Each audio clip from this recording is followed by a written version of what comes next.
పడమటికి తూర్పెంత దూరమో, పాపములన్నీయు దూరపరచెను.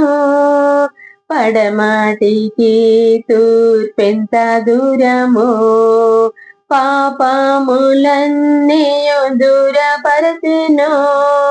తండ్రి తన తనయులపై జాలి పడునట్లు భక్తుల ఎడలా జాలి పడును. నా ప్రాణమా, నా సర్వమా, ఆయన పరిశుద్ధ నామమునకు సాదా స్తుతులను చెల్లించుమా. మరువకు ఆయన మేలులను, మరువకు ఆయన మేలులను. నా ప్రాణమా, నా సర్వమా, నా ప్రాణమా, నా సర్వమా.